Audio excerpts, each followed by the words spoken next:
Salam budaya, salam rahayu. Pinanggih malih dengan saya Heru Nugroho di channelnya Heru Nugroho Official. Bagaimana kabar dari sahabat-sahabat HNO Official, Heru Nugroho Official ini? Pripun kabaripun? Mugi-mugi sedaya manggih karahayon kasarasan. Tentu saja dengan kadang-kadang para kinasih di Heru Nugroho Official ini menunggu membacakan lagi biografi dari tokoh-tokoh.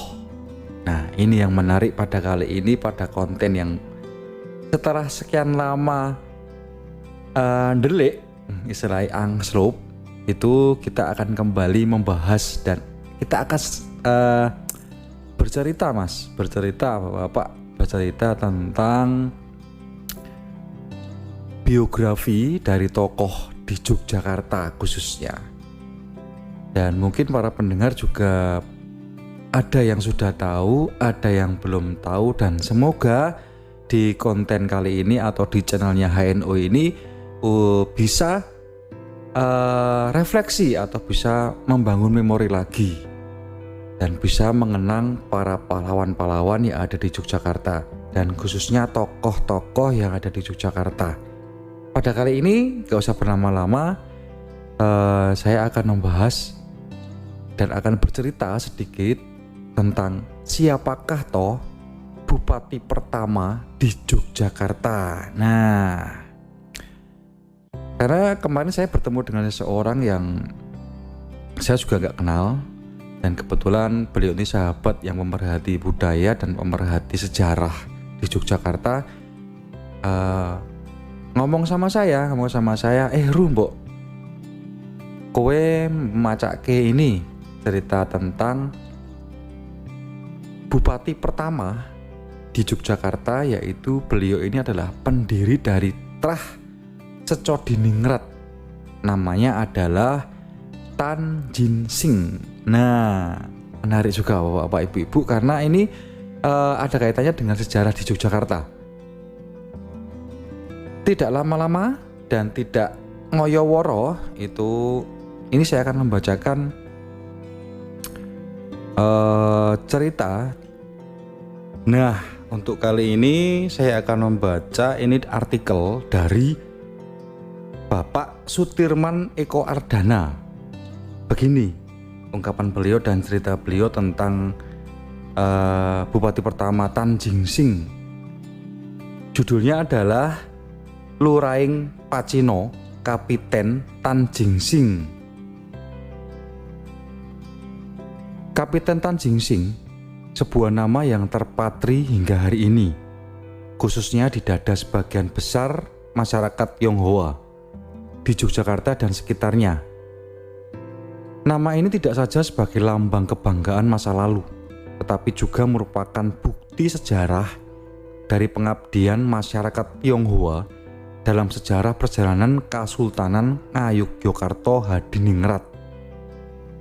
Dan pengabdian masyarakat keturunan Tionghoa itu ternyata sangat besar artinya. Ini terbukti dengan terdapatnya 3 keturunan Tionghoa di lingkungan Keraton Yogyakarta. Masing-masing Trah itu adalah Trah Secodiningrat, Trah Honggodrono, dan Trah Kartodirjo. Trah Secodiningrat merupakan trah yang diturunkan oleh Kanjeng Raden Tumenggung Secodiningrat, seorang Bupati Nayoko atau dalam kurungnya setingkat menteri di masa pemerintahan Sri Sultan Hamengkubuwono III atau yang dikenal dengan sebutan Sultan Raja. Siapakah Kanjeng Raden Tumenggung Secodiningrat itu? Nama bangsawan ini tidak dapat dipisahkan dengan nama Kapiten Tan Jin Sing, karena nama Kanjeng Raden Tumenggung Secodiningrat merupakan nama gelar kebangsaan Kapiten Tan Jin Sing yang diberikan Sri Sultan Hamengkubuwono III. dan sebagai kapiten yang merupakan pimpinan masyarakat Cina atau Tionghoa atau disebut Luraing Pacino di masa itu, beliau merupakan tokoh yang telah mengawali mempertemukan budaya Jawa dengan budaya Tionghoa. Siapa dia sebenarnya? Karena namanya Tan Jingsing, banyak yang mengira bahwa ia adalah seorang lelaki gagah, tampan, bermata agak sipit, dan berkulit kuning dengan rambut berkucir.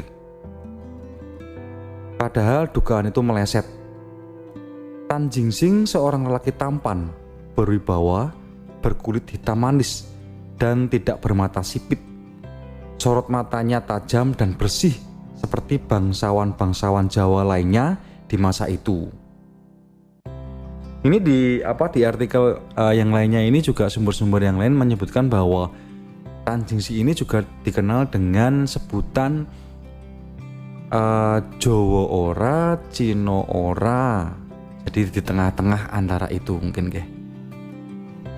Baik, saya akan kembali lagi ke artikelnya.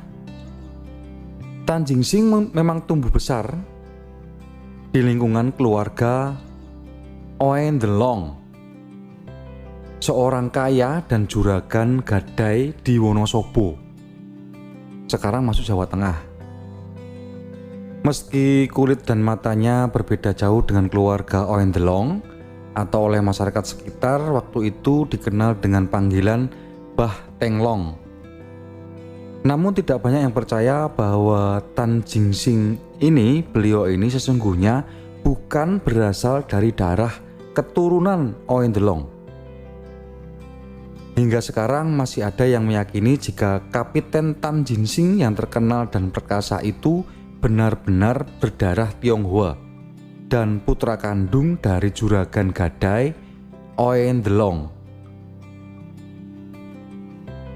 Sesungguhnya Tan Jingsing keturunan asli bangsawan Jawa. Ia merupakan cicit dari Adipati Danurejo I. Siapakah Adipati Danurejo I? Beliau ini adalah patih pada pemerintahan Sri Sultan Hamengkubuwono yang pertama. Bahkan jika ingin menelusuri lagi ke atas, Tan Jingsing merupakan keturunan dari Sunan Amangkurat Agung di Mataram. Loh, kenapa bisa begitu? Beginilah riwayatnya. Bupati Banyumas Raden Tumenggung Yudonegoro III yang merupakan keturunan dari Sunan Amangkurat Agung itu berputra 27 orang dari 3 istri dan 6 orang selir.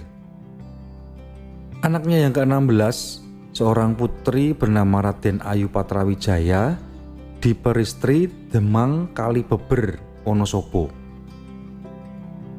Dari perkawinannya dengan Demang Kalibeber, Raden Ayu Patrawijaya memperoleh 3 orang putra. Anaknya yang bungsu atau anaknya yang pertama adalah seorang lelaki diberi nama Raden Luar. Belum lagi Raden Luar dewasa, ayahnya yang Demang Kalibeber meninggal dunia. Seorang kaya di Wonosobo. Teman dekat Demang Kalibeber, yaitu juragan gadai Oen Delong, menaruh kasihan pada si kecil Raden Luar yang sudah menjadi yatim itu. Oen Delong lalu meminta kepada Raden Ayu Patrawijaya agar diperkenankan memelihara dan membesarkan Raden Luar. Permintaan Oen Delong dikabulkan. Raden Luar pun lalu diangkat sebagai anak angkatnya. Tetapi perkembangan tidak berhenti di situ. Pertautan batin antara seorang ibu dengan anaknya ternyata tak dapat diputuskan begitu saja. Hampir tiap hari Raden Ayu Patrawijaya selalu ingin bertemu dengan anaknya. Demikian juga halnya dengan si kecil Raden Luar. Ia selalu bermurung diri dan menangis ingin bertemu ibunya atau bersama ibunya. Perkembangan itu membuahkan situasi yang baru pula. Karena sering bertemu, cinta pun tumbuh di hati Oen Delong dan Raden Ayu Patrawijaya. Demi perkembangan jiwa Raden Luar, akhirnya Raden Ayu Patrawijaya menikah dengan Oen Delong secara Islam. Karena secara kebetulan Oen Delong juga seorang Tionghoa penganut agama Islam. Begitu resmi menjadi anak tirinya, Oen Delong yang anak Kapiten Oe Tiong Hao di Semarang, lalu memberi nama Tionghoa kepada Raden Luar. Nama Tionghoa yang diberikan kepada Raden Luar itu adalah Tan Jin Sing. Menurut artikel ini, menurut sumber ini adalah anaknya dari Raden Ayu Patrawijaya, yaitu Raden Luar, itu ternyata adalah marganya, istilahnya kalau di Tionghoa itu marganya itu Tan Jin Sing. Oke, saya kembali ke artikel lagi. Dan ini ada artikel pindah ke Yogyakarta. Akhirnya Raden Luar ini pindah ke Yogyakarta. Begini ceritanya. Ketika Pangeran Mangkubumi berhasil mendapat sebagian wilayah Mataram sesuai dengan perjanjian Giyanti dan mendirikan Kasultanan Ngayogyakarta Hadiningrat di tahun 1757, kemudian bergelar Sri Sultan Hamengkubuwono yang pertama. Bupati Banyumas Yudonegoro yang ketiga ditarik ke Yogyakarta. Ia lalu diangkat sebagai patih dan diberi gelar Kanjeng Adipati Danurejo pertama. Pengangkatan Yudonegoro III sebagai patih dikarenakan jasanya yang besar terhadap Pangeran Mangkubumi dalam perjuangan untuk mendapatkan haknya di Mataram. Anak Yudonegoro yang ketiga yang sulung menggantikan kedudukannya sebagai Bupati Banyumas dengan gelar Yudonegoro IV. Kepindahan Yudonegoro kedua ke pusat pemerintahan di Yogyakarta dan memangku jabatan baru sebagai patih. Diikuti oleh sejumlah keluarganya, bahkan juga Juragan Oen Delong yang menjadi menantunya itu. Sejak itulah Raden Luar yang sudah bernama Tan Jin Sing itu menetap di pusat Kasultanan Yogyakarta. Setelah dewasa, Tan Jin Sing menikah dengan salah seorang putri kapiten. Namanya adalah Yap Sa-ting Ho, kapiten Cina di Yogyakarta pada masa itu. Pernikahannya dengan putri kapiten Yap Sa-ting Ho inilah yang membawa derajat Tan Jin Sing menjadi naik. Sebagai menantu seorang kapiten, Tan Jin Sing cukup disegani oleh masyarakat Tionghoa di Yogyakarta waktu itu. Terlebih lagi, ia memiliki seorang lelaki perkasa dan memiliki kedikdayaan yang cukup tinggi. Sehingga ketika Kapiten Yap Sa-ting Ho meninggal, Tan Jin Sing lalu diangkat sebagai kapiten atau lurahing Pacino di Yogyakarta. Judul lagi dari artikel ini adalah diangkat Bupati Nayoko. Ketika Raffles dengan pemerintahan Inggrisnya yang berkuasa di Jawa pada tahun 1813 sampai 1815, kekuasaannya 2 tahun ya, terjadi keguncangan di Kasultanan Yogyakarta. Sri Sultan Hamengkubuwono yang kedua menolak tunduk kepada pemerintahan Raffles. Penolakan itu membuat Raffles mengirim pasukannya untuk menghukum Sultan. Pasukan yang dikirim Raffles terdiri dari pasukan India dan Gurkha, yang oleh rakyat Yogyakarta ketika itu disebut sebagai pasukan Sepehi. Sementara itu, di dalam keraton terjadi perselisihan antara Sri Sultan Hamengkubuwono yang kedua dengan putra mahkotanya yang bernama Sultan Raja. Perselisihan itu dimanfaatkan oleh Raffles untuk menyingkirkan Sri Sultan Hamengkubuwono yang kedua.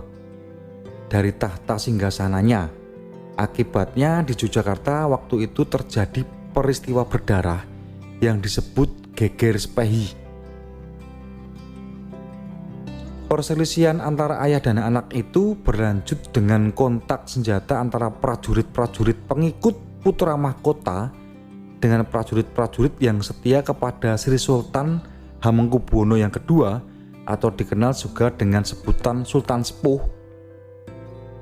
Dalam perang saudara itu, Kapiten Chan Jingsing berpihak kepada Sultan Raja dengan memberikan bantuan berupa segala kebutuhan perang sampai kebutuhan bahan makanan.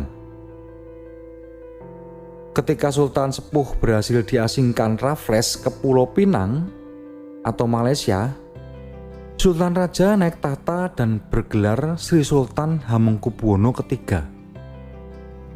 Naiknya Sultan Raja sebagai Sultan, derajat Tan Jingsing pun ikut naik. Sri Sultan yang merasa berutang budi kepada Kapiten Tan Jingsing atas bantuan dan peranannya yang besar, lalu mengangkatnya sebagai seorang Bupati Nayaka di Keraton Yogyakarta dan diberi nama Raden Tumenggung Secodiningrat. Selain mendapat kedudukan sebagai Bupati Nayaka, ia pun mendapat tunjangan dari Sri Sultan sebesar 1.000 ringgit setiap bulannya. Dalam keputusan Sri Sultan Hamengkubuwono yang ketiga, saat itu disebutkan bahwa tunjangan jabatan itu diberikan turun-temurun, asal yang menjadi raja masih berdarah Sultan Raja. Sri Sultan juga memberikan hadiah tanah kepada Kapiten Tan Jingsing. Tanah yang dihadiahkan itu terletak di desa Padokan, Bantul, di samping wilayah tertentu di dalam pusat kota yang berada di bawah pengawasannya. Wilayah yang berada di bawah pengawasan Kapiten Tan Jingsing yang sudah bergelar Kanjeng Raden Tumenggung Secodiningrat itu disebut tlatah atau bumi Secodiningrat. Wilayah pengawasannya meliputi Pajeksan, Pecinan, di Maloboro, Gondomanan, dan lainnya. Kemudian setiap anak lelaki dari keturunan Kanjeng Raden Tumenggung Secodiningrat diberi hak untuk mendapatkan gelar Raden, dan bila anak sulung lelaki diharuskan mempergunakan nama kebangsaan Jawa. Sedang setiap anak perempuan dari keturunannya berhak menggunakan gelar Raden Roro, dan bila menikah dengan seorang bangsawan memperoleh gelar Raden Nganten. Trah Secodiningrat. Semasa hidupnya Kanjeng Raden Tumenggung Secodiningrat atau Kapiten Tan Jingsing berkuasa pada 1760 sampai 1831, mempunyai 3 istri.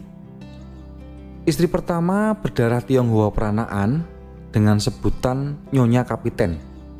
Istri kedua, perempuan Jawa bergelar Mas Ajeng Secodiningrat. Sedang istri ketiganya juga seorang perempuan yang dipanggil dengan sebutan Raden Nganten Secodiningrat. Dari kedua orang istri, kemudian keturunan Raden Tumenggung Secodiningrat ini terus berkembang hingga hari ini. Ketika beliau meninggal dunia, ia dimakamkan di desa Padokan, Bantul. Kedudukannya sebagai Bupati Nayaka kemudian digantikan oleh putra sulungnya dari istri anak Kapiten Yap Satingho yang kemudian bergelar Kanjeng Raden Tumenggung Secodiningrat II. Dikarenakan mempunyai 2 orang istri yang berbeda darah keturunannya, berdarah Tionghoa dan Jawa, hingga hari ini keturunan Secodiningrat yang tersebar di berbagai kota terdiri dari 2 kelompok budaya, yakni kelompok budaya Tionghoa dan kelompok budaya Jawa. Meskipun secara sepintas terlihat adanya perbedaan latar belakang budaya di antara 2 kelompok keturunan Secodiningrat ini, namun pada dasarnya merupakan tetap satu, yaitu keluarga besar Kanjeng Raden Tumenggung Secodiningrat dan bersatu di dalam wadah Trah Secodiningrat. Jumlah anggota Trah Secodiningrat cukup banyak dan tersebar di berbagai kota, terutama di Jawa. Untuk mengikat tali hubungan satu sama lain, dulu setiap bulan sekali anggota Trah ini selalu bertemu, dan bila hari raya Idul Fitri tiba, sudah dapat dipastikan semua keluarga besar Trah Secodiningrat berkumpul mengadakan syawalan bersama.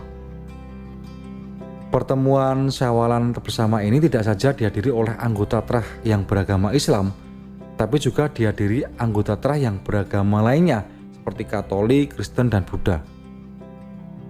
Ini merupakan bukti bahwa keturunan Kanjeng Raden Tumenggung Secodiningrat atau Kapiten Tanjingsing hingga hari ini masih tetap menjaga warisan yang teramat mahal dan berharga, yaitu perpaduan budaya Jawa dan budaya Tionghoa, yang sekaligus menjaga kokohnya persatuan dan kesatuan bangsa Republik Indonesia. Kanjeng Raden Tumenggung Secodiningrat atau Kapiten Tanjingsing meninggal dunia pada 10 Mei 1831 dan dimakamkan secara Islam. Kemudian kedudukannya sebagai Bupati Nayoko dan sekaligus sebagai Kapiten Cina digantikan oleh putranya Raden Dadang yang bergelar Raden Tumenggung Secodiningrat II. Makam Kapiten Tanjingsing dan istri-istrinya terdapat di Komplek Makam Rogocolo, kawasan Gunung Sempu, Kasongan, Bantul. Nah, berikut ini tadi ulasan singkat tentang bupati pertama. Siapakah bupati pertama di Yogyakarta? Yaitu beliau ini adalah Kapiten Tanjingsing yang sekarang masih banyak juga keturunan-keturunan dari beliau mengatasnamakan dari Trah Secodiningrat. Dan ini sangat menarik artikel ini karena di situ ada terdapat perpaduan budaya Jawa dan Tionghoa yang selalu bersatu padu dan juga menjaga kesatuan dan persatuan khususnya di negara Republik Indonesia.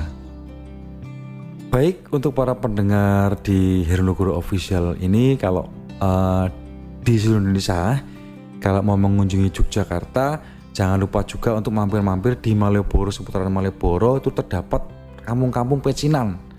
Dan setiap bulannya atau kalau enggak setiap ada acara besar seperti acara-acara Cap Gomeh istilahnya, Imlek, itu dari sekumpulan masyarakat Tionghoa ini mengadakan sebuah pertunjukan juga, dan itu saya menariknya sangat membantu dan sangat melestarikan budaya dan membuat Yogyakarta ini menjadi desa wisata yang sangat asik dan sangat indah untuk dikunjungi.